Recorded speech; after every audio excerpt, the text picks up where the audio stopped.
우리 함께 옆에 계신 분들과 인사하겠습니다. 조금 이르지만 우리 메리 크리스마스 하겠습니다. 메리 크리스마스, 메리 크리스마스, 메리 크리스마스. 언제서부턴가 그쵸? 좀 오래됐어요. 한참 됐는데 원래 한 달 정도 길거리에서 크리스마스 캐롤이 들리고 이제 지금쯤이면 이제 구세군 냄비나 이런 것들이 근처에 보여야 되는데 그런 게 하나도 없어요. 그래서 크리스마스인지 아닌지 모르겠어요. 그러니까 우리라도 예수님 오심을 기뻐하면서 이 대림절을 지내길 바랍니다. 오늘은 본문 말씀을 가지고 예수님의 잔치를 맛본 자라는 제야의 말씀을 나누겠습니다. 오늘 이 말씀은 식사 장면입니다. 식사 장면입니다. 조금 더 자세하게 말하면 안식일에 예수님이 한 바리새인의 지도자의 집으로 식사를 하러 가시는 그런 장면으로부터 함께 식사를 하는 장면까지의 이야기입니다. 만약에 예수님과 함께 식사를 한다고 하면 어떠실 것 같습니까? 예수님과 한 자리에 앉아서 음식을 나누면서 또 이야기도 나누고 어떠실 것 같으세요? 한 번도 생각해 본 적이 없어서 무슨 생각이 잘 떠오르지 않지요. 저도 잘 떠오르지 않더라고요. 그리고 내심 그렇게 편할까 싶었어요. 제 예수님이 좀 부담스러운가 봐요. 예수님하고 밥 먹으면 뭔가 내 속이 다 드러날 것 같아. 그렇죠? 그래서 예수님 앞에서 식사를 해도 어떤 느낌일까 잘 모르겠더라고요. 그래서 오늘 본문의 이야기를 통해서 예수님과 함께 식사하는 사람들이 어떤 상황 속에서 식사를 했는지 한번 확인해 보고 싶었습니다. 이날은 안식일입니다. 이제 유대인의 율법에 따르면 안식일에는 일을 할 수 없습니다. 그래서 미리 음식을 포함한 모든 식사 준비를 다 마쳐야 합니다.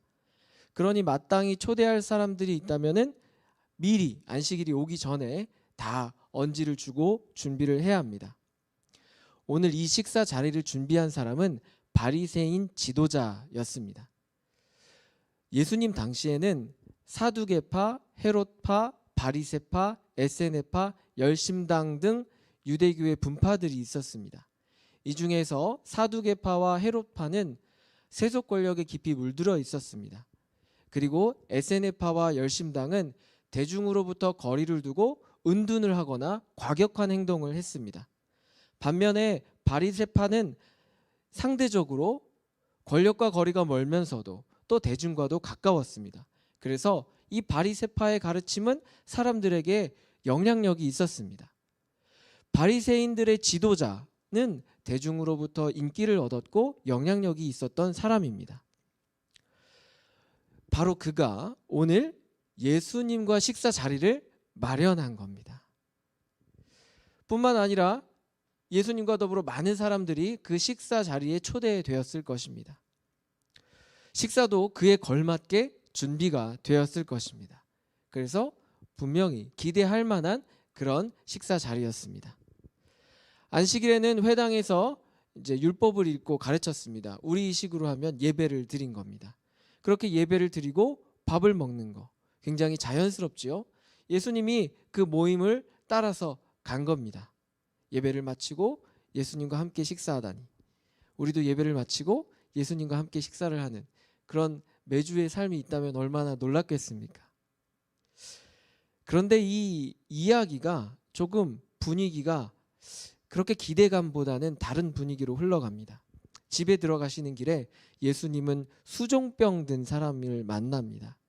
저도 이 병에 대해서 정확하게 알지는 못하는데 이 수종병이라는 것이 혈관에 있는 혈액이 혈관벽을 뚫고 이제 근육이나 이런 조직에 괴어드는 것을 말한다고 합니다. 단순히 물에 차는 것에 그치지 않고 거기에 염증이 생기거나 심하면 썩게 된다고 합니다. 이 당시에는 이것을 마땅히 치료할 방법이 없어서 불치병이었습니다. 예수님이 식사를 하러 가시는 길에 이 사람을 만난 겁니다. 예수님이 어떻게 하실까요? 어떻게 하시겠습니까? 당연히 고치시죠. 조금 걱정이 됩니다. 왜냐하면 안식일에는 일을 해서 안 되기 때문입니다. 율법에 따르면 안식일에는 일을 하면 안 됩니다.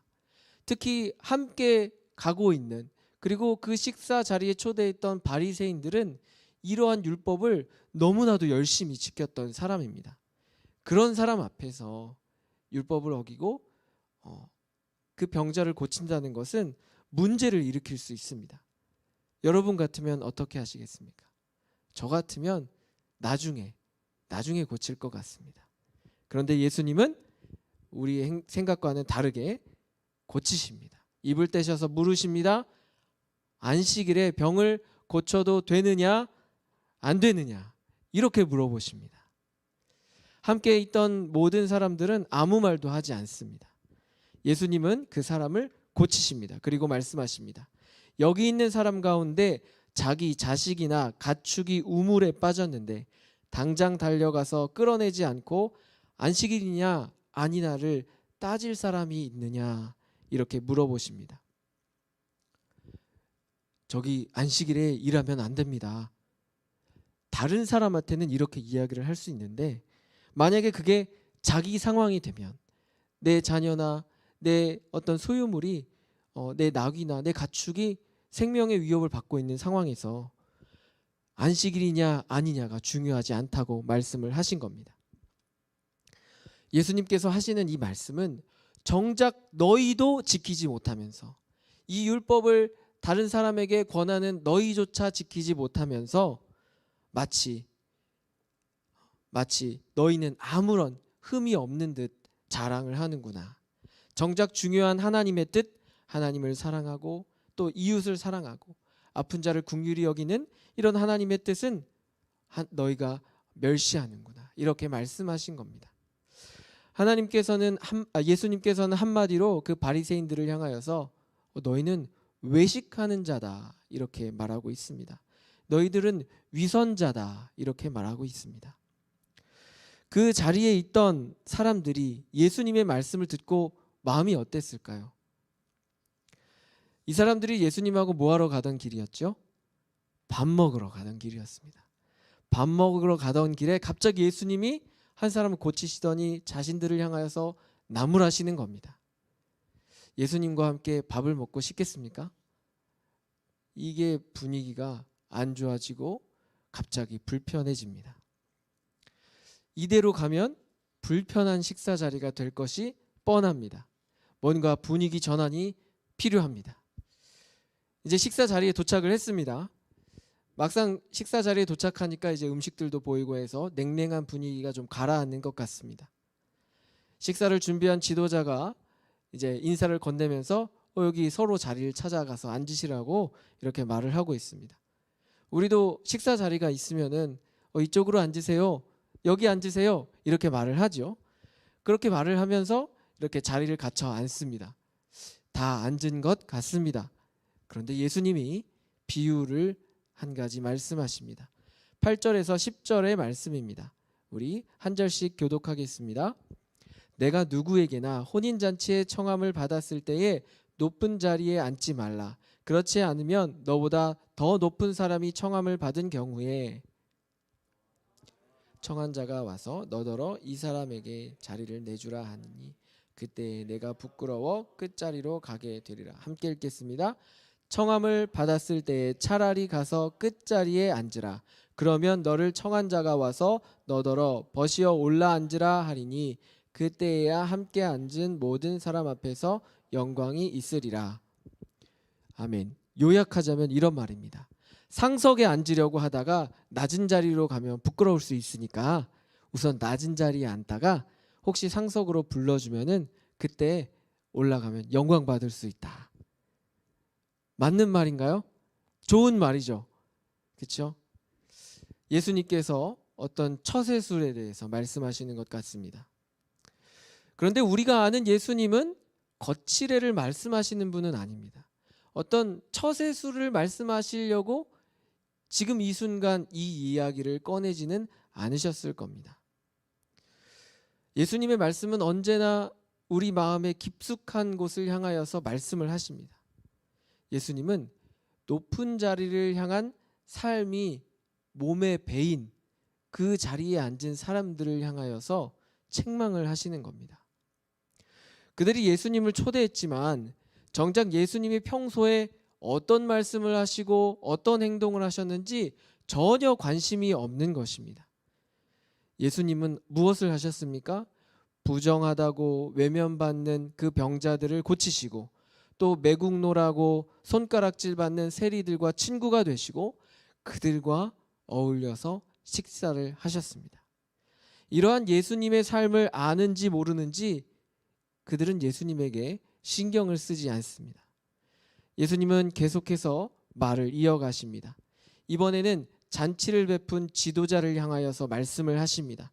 12절, 14절의 말씀입니다. 한 절씩 교독해 보겠습니다. 또 자기를 청한 자에게 이르시되 내가 점심이나 저녁이나 베풀거든 벗이나 형제나 친척이나 부한 이웃을 청하지 말라. 두렵건대 그 사람들이 너를 도로 청하여 내게 갚음이 될까 하노라. 잔치를 베풀거든 차라리 가난한 자들과 몸 불편한 자들과 저는 자들과 맹인들을 청하라. 함께 읽겠습니다. 그리하면 그들이 갚을 것이 없으므로 내게 복이 되리니 이는 의인의 부활 시에 내가 갚음을 받겠음이라 하시더라. 아멘. 간단하게 말하면 여기 부른 이 사람들 부른 거 잘못됐다 이렇게 말씀하신 겁니다. 이들이 갚을 것이 있는 사람들이니까 이 사람들이 너를 초대해서 또 갚을 것이니까 이 사람들 초대해봐야 아무 소용없다. 하나님께서 부활의 날에 너희에게 무엇인가 주실 수 있도록 가난한 자, 병든 자, 저는 자, 줄인 자들을 초대해라 이렇게 말씀하십니다. 회당에서 한 주에 한 번 말씀을 듣고 은혜 받았습니다. 은혜 받고 예수님 모셔서 이제 자기 집에 초대해가지고 식사를 하는데 계속 예수님이 이런 말씀을 하십니다. 식사를 초대한 사람의 상황은 전혀 배려하지 않는 예수님의 모습입니다. 길에서도 불편하게 하시고 식사 자리에 도착해서도 계속해서 이 불편한 말씀을 하십니다. 분명히 예수님도 좋은 시간을 만들어 가실 수 있습니다. 예수님이 세리들과 친구가 되어 함께 식사를 하실 때 얼마나 즐거운 이야기들을 나누셨겠습니까?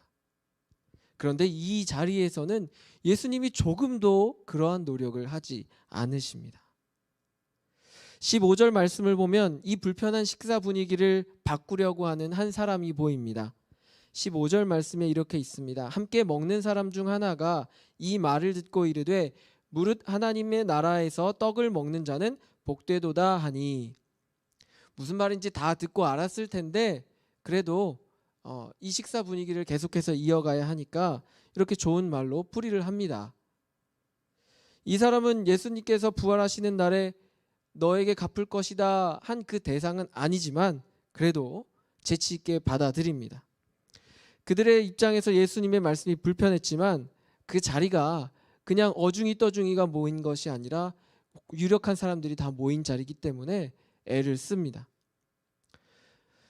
이 정도 했으면 예수님이 이제 자 그래요 이제들 식사를 합시다 이렇게 하면 좋을 텐데 한 번 더 하십니다. 한 번 더 불편한 말씀을 하십니다. 그것이 바로 오늘 본문의 말씀입니다. 예수님이 큰 잔치 이야기를 하십니다. 어떤 사람이 큰 잔치 베풀려고 준비를 했습니다. 많은 사람들을 초대했습니다. 많은 준비가 필요했겠죠. 그러니까 이 사람은 잔치 준비를 위해서 사람들을 초대했습니다. 그리고 그 초대에 응하겠다고 하는 사람 수에 맞춰서 재료를 사고 인력들을 또 구하고 해서 요리와 잔치를 준비를 한 것입니다. 그 손님의 자리와 음식과 음료와 더불어 잔치에 필요한 모든 하나하나를 다 준비했습니다. 이제 드디어 다 준비가 끝났습니다. 그래서 종을 보내어서 초대에 응하기로 했던 사람들을 이제 다시 오라고 전달을 합니다. 그런데 모두 다 각자의 사정을 말하면서 그 초대를 거절합니다. 내가 밭을 샀는데 나가봐야 합니다. 미안하다고 전해주세요. 내가 소를 샀는데 그 소들이 멀쩡한지 좀 봐야 합니다. 미안하다고 전해주세요. 제가 얼마 전에 결혼을 했어요. 그래서 지금 아내랑 함께 있어야 해요. 갈 수가 없어요. 미안하다고 전해주세요. 종들은 이 이야기를 모아서 주인에게 전달합니다. 주인이 마음이 어떻겠습니까? 단단히 화가 났습니다. 텅 빈 자리, 그동안 애써서 준비한 것들이 아무런 쓸모가 없게 되었습니다. 차라리 온다고 하지 말지. 잔치는 준비되었는데 이제 와서 안 온다고 하면 이 음식과 이 모든 수고 다 어떻게 한단 말인가. 이 사람들이 굉장히 무례하지요. 이럴 거라면 진작에 말을 했어야 합니다. 잔치를 초대한 사람의 마음을 전혀 신경 쓰지 않고 있습니다. 우리는 이 비유를 오늘 말씀을 통해 읽었고 지금 잠시 요약하여 말씀드린 내용을 통하여서 이 비유의 의미를 좀 생각해 보았습니다. 이 비유는 하나님이 잔치를 베푸시지만 정작 자기 일이 중요하여서, 중요하죠. 내 밭을 산 일이 얼마나 중요해요. 여러분 집이 하나 생겼다고 생각해 보세요. 얼마나 그게 중요해요. 그렇죠? 그 다음에 소 5결이, 여러분 소 5쌍이면 10마리인데요. 그게 얼마예요? 그게 얼마나 중요해요. 농경사회 때 그 소가 멀쩡하게 움직이는지 확인해야지요. 결혼, 일생일대의 가장 중요한 선택인데 결혼을 해서 아내와 함께 또 배우자와 함께 있는 건 얼마나 중요합니까? 그런데 자기 일이 중요하여서 그 잔치에 가지 못한다는 것이죠. 예수님의 비유는 단지 여기서만 그치는 것이 아니라 조금 더 나아갑니다. 조금 더 심각한 상태를 지적합니다. 예수님은 이 비유를 통해서 이런 말씀을 하십니다. 너희는 나에게 관심이 없어. 너희는 나에게 관심이 없어. 이런 말씀을 하십니다. 분위기 전환을 꺼내려고 한 그 15절의 말씀을 다시 한번 보겠습니다. 함께 먹는 사람 중에 하나가 이 말을 듣고 이르되 무릇 하나님의 나라에서 떡을 먹는 자는 복되도다 하니. 여기 그 자리에 앉아 있는 사람들은 하나님 나라에서 함께 식사하는 복된 그 자리에 자기들이 있을 거라고 생각을 했습니다. 그러나 이 예수님의 비유는 너희들에게는 절대 그 일이 일어나지 않을 거야 라고 말씀을 하십니다. 왜냐하면 그들은 예수님께 관심이 없기 때문입니다. 예수님이 벌써 3번째 이렇게 불편한 말씀을 하십니다. 식사가 엉망이었을 것입니다. 차라리 이럴 거였으면 예수님이 처음부터 가시지 않았으면 더 좋았을 뻔합니다. 그런데 예수님이 분명히 그 자리가 불편하셨을 텐데 그럼에도 불구하고 가셨습니다. 사람들이 예수님을 초대했고 최대한 예수님의 거친 말에 반응하지 않았고 또 온유한 태도로 예수님을 대했습니다. 아무리 그럴듯하게 예수님을 대했지만 예수님의 그 마음 가운데 저 사람들이 나에게 관심이 없다는 사실을 분명하게 아셨습니다. 왜냐하면 예수님은 사람의 중심을 보시기 때문입니다. 실제로 바리새인들은 예수님께 관심이 없었습니다. 예수님의 말씀과 예수님의 행동을 이해하고 받아들일 마음이 없었습니다. 예수님이 옆에 있는데도 똑같이 자기들이 만든 규칙만 중요한 것이죠. 높은 자리에 앉는 것이 중요한 것이죠. 안식일에 병자를 고치지 않는 것이 중요한 것입니다. 예수님과 함께 식사하실 그 식사 자리는 사실은 하나님과 함께 식사하는 것과 다름이 없는데 그들은 예수님을 한켠에 세워둔 채 예수님과 상관없이 자기가 하던 대로 합니다. 예수님도 그 자리가 굉장히 불편하셨습니다. 마치 이렇게 말씀하시는 것 같습니다. 너희가 하나님 나라에서 식사 자리를 복되다고 말하지만 사실 너희는 하나님 나라에서 식사할 때도 너희는 하나님한테는 관심이 없어. 나에게 하는 것처럼 하나님에게도 똑같이 할 거야. 오히려 하나님은 너희와 함께 식사하는 것을 불편해하셔. 나도 불편해. 예수님은 이런 말씀을 하십니다. 이 자리에 모인 우리들 또 함께 예배드리는 모든 성도님들 우리 모두는 하나님의 식탁에 초대를 받았습니다. 하나님은 온 존재를 다 하셔서 그 식탁을 마련하셨습니다. 우리는 그 하나님께 관심이 있습니까? 예수님은 자기 목숨으로 그 식탁을 마련하였습니다. 하나님 나라의 잔치를 마련하셨습니다.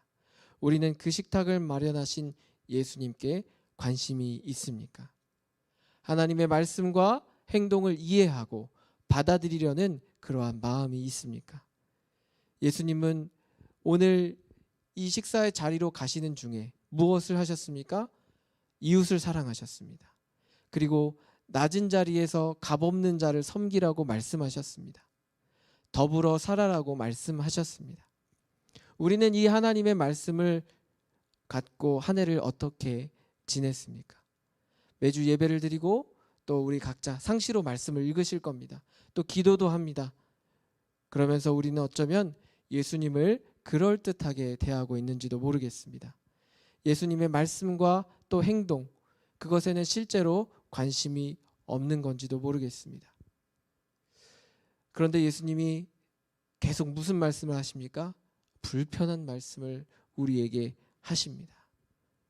그래서 우리는 때때로는 예수님 이제 그만하시죠. 불편합니다. 좀 편한 이야기 하시죠. 이렇게 말씀을 드릴 때가 있습니다. 그때를 그렇게 넘어갈 수도 있는데 그러면 그 끝에 무엇이 있는지 우리가 확인해 보아야 합니다. 그 끝에 더 이상 예수님은 우리와 함께 그 식탁에 계시지 않습니다.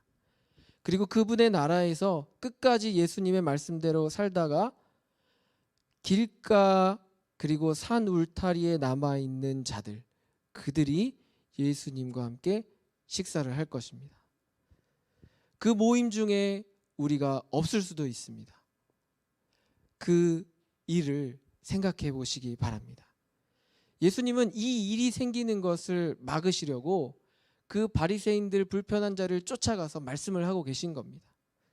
오늘도 우리 예수님의 말씀을 불편하게 느끼지만 끊임없이 우리에게 설교 단상을 통하여서 여러분들의 말씀 묵상과 기도의 자리를 통하여서 말씀하시는 것은 어떻게든 끝까지 그 자리에 우리가 있게 하시기 위함입니다.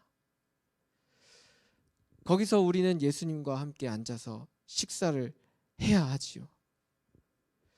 거기서 더 이상 불편하지 않는, 예수님이 계속적으로 하시는 말씀이 더 이상 불편하지 않은 상태로 우리가 거기에 있어야 하겠지요.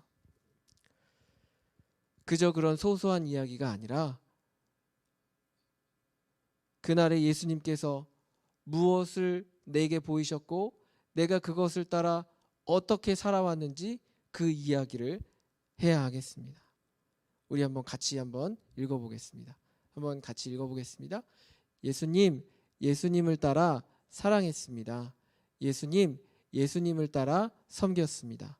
예수님, 예수님을 따라 더불어 살았습니다.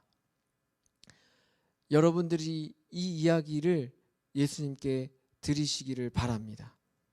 이제 올해가 다 지났습니다. 지난 한 해를 돌아보십시오. 어떻게 예수님을 따라 사랑하셨는지, 또 어떻게 예수님을 따라 섬기셨는지, 그리고 또 예수님을 따라 어떻게 더불어 사셨는지 돌아보시기 바랍니다. 다 다른 삶을 사셨을 것입니다. 그리고 그 삶에서 이제 내년의 삶을 준비하시기 바랍니다. 예수님이 말씀하시고 행동하신 삶, 사랑하고 섬기고 함께 사는 삶으로 내년을 나아가시기 바랍니다. 그래서 내년에는 더 예수님께 들려드릴 이야기가 많아지시기를 소망합니다. 기도하겠습니다.